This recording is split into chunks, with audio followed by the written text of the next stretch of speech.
If you've been to Britain, you'll have noticed that British people love to talk about the weather. By the end of their life, the average British person will have spent 6 months discussing it. A recent survey found that a quarter of the population use the weather as a conversation starter. And 70% of people check the weather every day. Recently, it has become even more popular as a conversation topic. This is because the weather in Britain is becoming more extreme. In 2013, the country had the coldest spring in 50 years, and 2012 was the wettest year since records began. But in reality, this spell of severe weather is nothing compared to the droughts, torrential rain, and devastating storms experienced in other parts of the world. Compared to other countries, the British weather is still quite mild.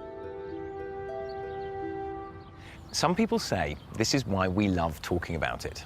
The weather is a safe topic of conversation, perfect for the famously reserved British.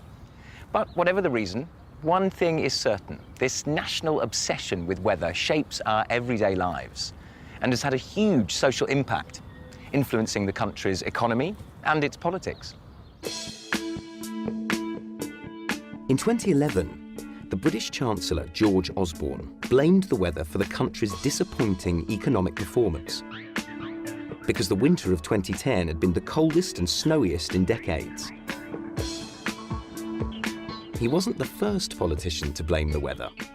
The former Prime Minister, Gordon Brown, had also used the cold weather as an excuse when the economy wasn't doing well. Rain has also had an effect. In 2012, heavy rain contributed to the very slow growth of the British economy.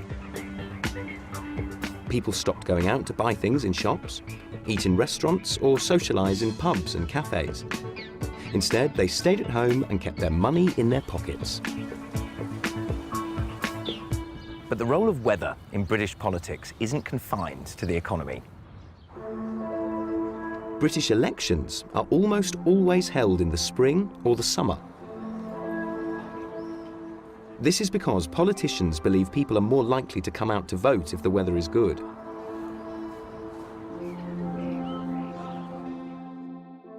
Some experts say that the weather is why the UK has never had a revolution. Britain's mild weather means the country doesn't suffer from the extreme heat or extreme cold, which can often cause food shortages, which in turn often lead to rebellion. The British weather has also shaped British culture, and it's a constant theme in both literature and art.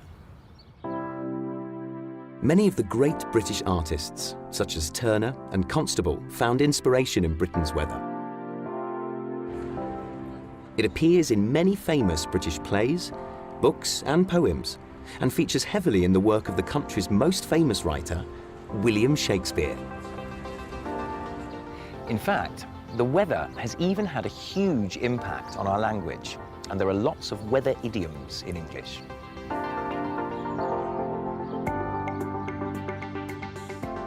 If you say you are under the weather, it means you're ill. And if you're snowed under, you're busy. If you weather the storm, it means you survive something. And if you're right as rain, you're feeling fine. Come rain or shine, the British will always have something to say about the weather. It's part of our daily lives and has influenced who we are, how we live, and how we express ourselves.